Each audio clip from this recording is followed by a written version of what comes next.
to CBRS, the #1 news show on climate change. I'm Evan Thomas. And I'm Colin Horton. And we're here today to talk to you about Venezuela.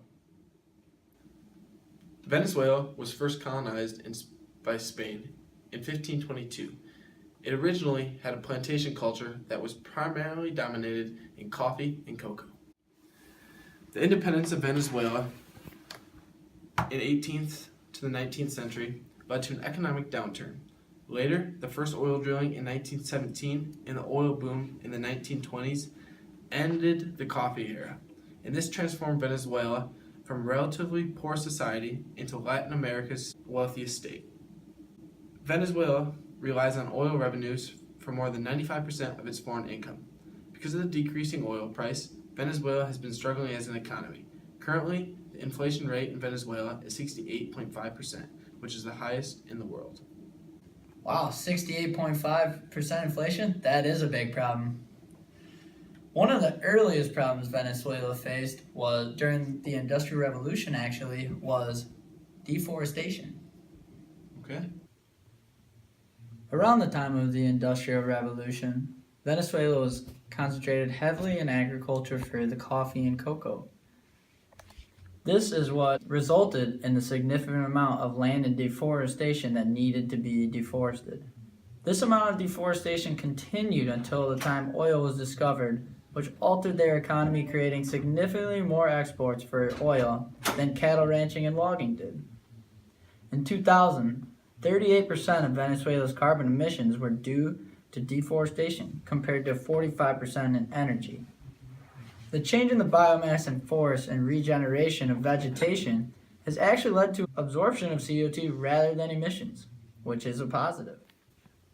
From the start of the UNFCCC, Venezuela has been all in on doing something about climate change.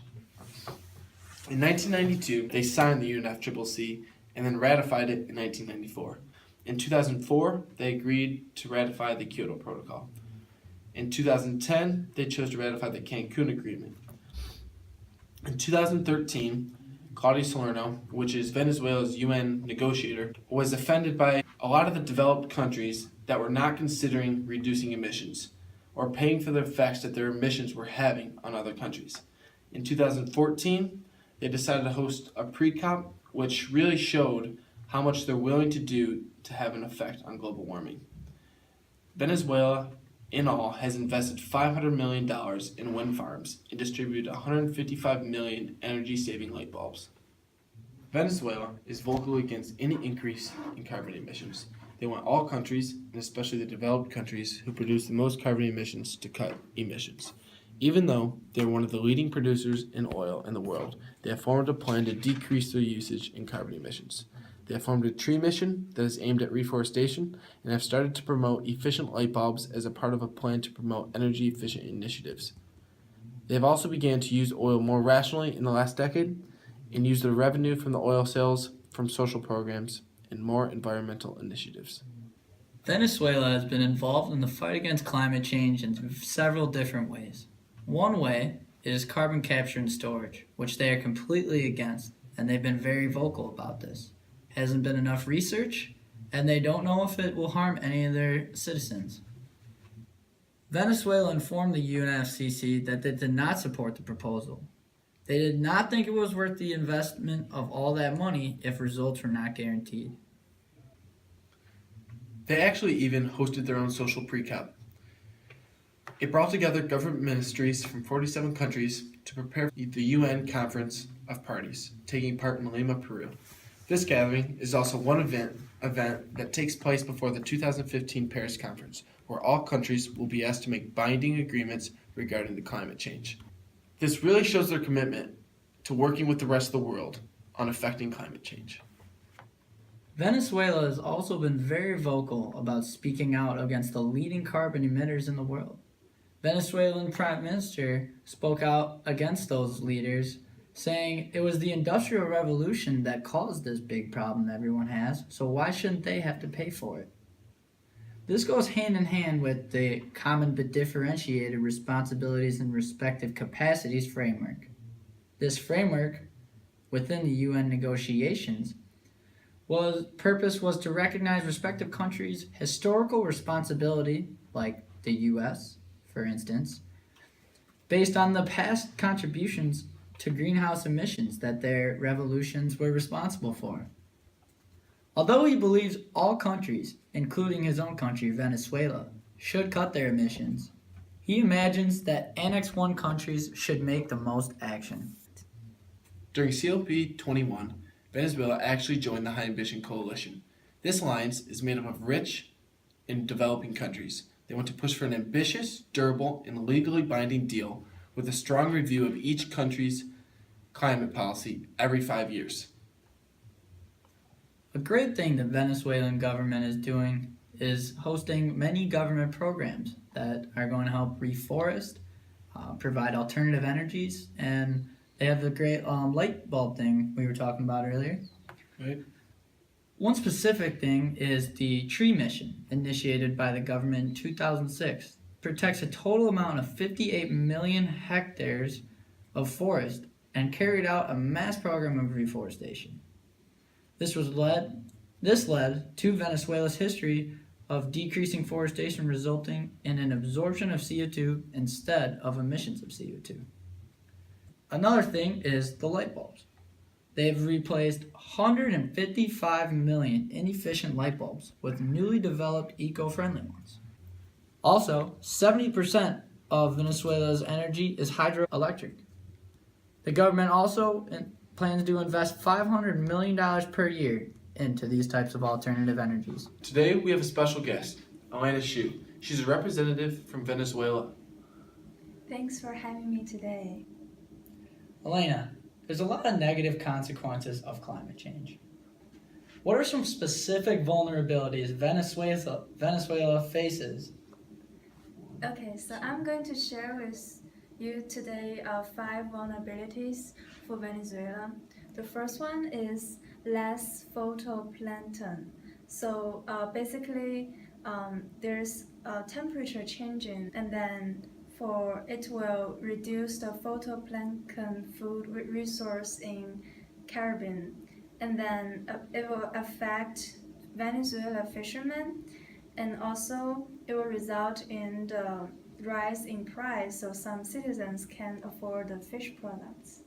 Yeah, I can see how that would be a negative. That would definitely affect economically so many people in the civilization that won't be able to afford as much food anymore. And marine life is definitely an important thing for fishermen. So that's, yeah. I agree, Evan. That's a very good point you made. You said you brought a few other vulnerabilities. We'd love to hear about them. Sure. For the second one, it is about the drought. So since 1998, the drought increased like 60%. So it really affects Venezuela citizens near those particular areas. And so the next vulnerability is the glacier in Venezuela. Glaciers are melting at an accelerated rate in the Venezuela. So it causes violent flooding and make it dangerous to travel across. For the economic impacts, it will cause a lot of damage to home and buildings surrounding the water, costing a lot of money to rebuild. For the social, people may want to migrate to other places due to flooding. The next vulnerability is the rising temperature and Venezuela frogs. So the rising temperature is putting frogs and toads in critical danger. So they are basically responsible for eating many of the mosquitoes. And then their populations is increasing. That will increase the diseases such as malaria. For socially, this could have a large impact on the diseases for the decreasing population. The next vulnerability is a less oil-dependent world. Burning of fossil fuel is a major contributor to the recent rise in carbon in our atmosphere. With the rate carbon is filling in, it is the most logical solution to just stop burning these fossil fuels and look for alternative energy sources. If solar, hydro, and wind power become the majority, the Venezuelan economy will be shocked and go into a recession, which leaves Venezuela highly vulnerable. Yeah, I can see how a less oil dependent world would be bad for Venezuela, but it'd be interesting to see if there's any positive opportunities coming from a less oil dependent world. Sure. Let me introduce you the first opportunity, which is the bigger oil market. For the ecological change, the increased carbon in the air all around the globe. This is leading to countries such as US not waiting to deplete their oil resources because it is resulting in even more carbon in the air. Venezuela government, people working in the oil industry will be benefiting because US will come to them for oil instead of using their own. Venezuela will look to them for oil, seeing that they're a top oil producer in the world, drive up to the Venezuelan economy and create more jobs. The next opportunity is new renewable energy. Venezuela has not acted on their increasing carbon footprint. For people like engineers, construction workers, and scientists, ecologically, this would make the environment better and make the economical situation of Venezuela less dependent on oil. It will also make Venezuela in a better situation politically when meeting with other countries to discuss global warming. Another opportunity is government programs. So global warming causes drought and it has negative impacts on social and environment. Venezuela government create Ministry of Eco-Socialism and Water. It will implement the National Water Plan and make sure the public access to water. They will also work on missions for the deforestation. The creation of the new ministry is to directly respond to demands when facing climate change. So politically, citizens will be unhappy with the drought. This is a way to build trust within government and citizens. The next opportunity is the rising sea level. The increase in water levels will make hydroelectricity more efficient and readily available as it accounts for 70% of the power in Venezuela. And then also it is the cheapest way to generate electricity and it will also benefit the economy as they start using more hydroelectricity and save money. Let's move on to decreasing deforestation. As the carbon level increases, people will start to deforest less to help with these rising carbon levels, which will suck up unwanted carbon. 70% of plants and animals live in forests, and deforestation is destroying their habitat, which will lead to loss of species and major vegetation growth problems and increase the country's landslide and flood numbers. Socially, this is an issue because of the deaths associated with natural disasters. So eliminating or decreasing deforestation will help save species, their habitats, and our environment. Some really interesting stuff you gave us there, Elena. Thanks a lot for coming on the show. Thanks for having me today. Hi, we welcome Sunday in the show, who studies the effects of climate change, but more specifically, the social impact it brings. Hi, Sunday. Welcome to the show. How you doing today? Good. Thanks for having me on the show. Anytime. So, as we all understand, fossil fuel burning is the leading cause of climate change. What's Venezuela's history of fossil fuel burning? Okay, so actually Venezuela doesn't have a history of burning a large amounts of fossil fuels. Currently in Venezuela, the carbon levels are not as high, vary between 1.58 and 1.85 is not a large numbers. And also Venezuela is the 28th rank in the world in carbon emission. Also, compared to the number one ranked country, China, Venezuela really didn't produce a large numbers of carbon dioxide emissions. Poor people and indigenous people make up a large percent of Venezuela's population. Could you tell me more about their role in their carbon usage? Yeah, actually 50% of households in Venezuela live in poverty. Their carbon footprint isn't high because they don't have a lot of money to spend on food or use of transportation. They are vulnerable to climate change in many ways, like the flooding or any nature disasters. On the indigenous people part, carbon emissions are low as they play a role in preventing the destruction of forests and the release of carbon stocks. As a result of deforestation, indigenous groups would be forced to migrate from their original lands. They can also be negatively affected by the fishery collapse, as that is one way they obtain food. Okay, so I see that poor people and indigenous people make up a large percentage of Venezuela's population, and they're obviously very vulnerable in Venezuela. Are there any other vulnerable populations in the country? Yeah, actually, there are also another parts of the population in Venezuela are vulnerable when they are facing the climate change. First, like the fishermen, the modest changes in temperature alter the trade wind, reduce marine organisms in the Caribbean Sea, which led to the fishery collapse in Venezuela and led more than 30% of the fishermen lost their jobs. Another vulnerable population will be women, as 7% of women in Venezuela can't even get primary school education. Their income levels are much lower than men. When they facing the nature disaster, since women have less access to education and information, it's hard for them to manage the climate-related disaster to agriculture or livestock. Okay, Sunday, so we see what kind of problems climate change can bring Venezuela. What are some ways that Venezuela can combat these problems, and what kind of trade-offs will this bring? Yeah, actually, I have 5 trade-offs today to share with you guys. First will be the Venezuela government can decrease the deforestation, like less cattle ranching, mining, and logging. As a result, workers in those industries would be at a high risk of losing their jobs. And second, the government can reduce oil exploitation. However, this may result in less jobs and a possible collapse of the economy.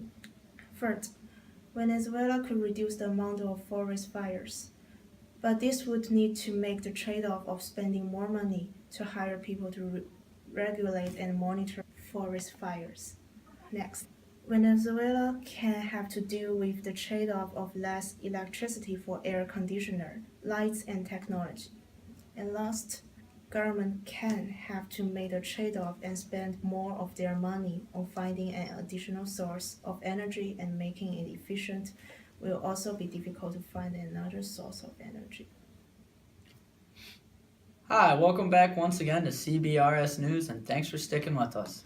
Today, we have Lauren here. She's a representative from the F.C.C, which Venezuela brought in to help with their problem with climate change. How are you today, Lauren? I'm good, how are you? I'm well. What are some recommendations you would suggest to the country of Venezuela to reduce their carbon emissions? And what impacts would this create for Venezuela? The F.C.C believes Venezuela should invest in alternate forms of energy such as hydroelectricity and wind energy. Since they have already invested $6 billion in a hydroelectric plant in the Caroni Basin, they should invest an additional $4 billion in another one while they still have the workers and materials readily available. Building an additional hydroelectric plant will create more jobs in Venezuela while the oil industry is down, and at the same time allows them to use a cleaner form of energy. Suggest that Venezuela invests $250 million in wind energy. Wind energy would allow Venezuela to build 4,000 wind turbines. On average, wind turbines save 18,000 pounds of coal from being mined and 36,000 pounds of CO2 from entering the air every year. There are also many pros and cons for Venezuela to invest in new forms of energy. One pro is that it could greatly lower the carbon emissions in the air. By just investing $250 million in wind turbines, it could prevent 144 million pounds of CO2 emissions in the air. It would give Venezuela's climate negotiators more power in the meetings because they wouldn't be known as a country that is so invested in the oil industry, but as a country that is committed to affecting climate change. Since Venezuela is already in an electricity crisis, this would give them a substantial amount of energy to use. On the other hand, this investment could set back the people of Venezuela for generations because of the debt that they would be in. When dealing with hydroelectric power, it is at risk to being useless if Venezuela is in a drought. In the past few years, that has been the case. Another recommendation for Venezuela is to put a 10% tax on oil exports for all countries. This will keep countries from buying excessive amounts of oil, which will result in less carbon emissions. A portion of the tax income will go to Venezuela itself to invest in alternate forms of energy. Another small portion of the tax income will go towards poor countries to help them with research in renewable energy and disaster relief. The oil export tax will result in a loss of revenue by about 10% for the country's government, as less countries will be buying their oil. Other countries' politicians may be upset about the new tariff. Additionally, the politicians in office while the tariff is put in place may not be re-elected as a result of a decrease in the economy. The benefit of this tax is that there will be less carbon emissions hurting the environment since not as much oil is being bought. We recommend that Venezuela should plant 100 million trees in order to lower the carbon emissions by 8%. Since deforestation accounts for about 38% of Venezuela's carbon footprint, reforestation will help lower their carbon emissions by planting more trees to absorb the carbon in the atmosphere. The approximate cost of reforesting an acre of land is about $70 to $200. Venezuela should invest $1 million towards reforesting large areas that have been deforested. The benefits provided by the addition of trees, such as reduction of air pollution, energy saving, cleaner water, more jobs for planters, would exceed the cost to plant and maintain them by an average of nearly 3 to 1. Researchers found that the net economic growth of the environmental services provided by the world's forest biome is $4.7 trillion annually.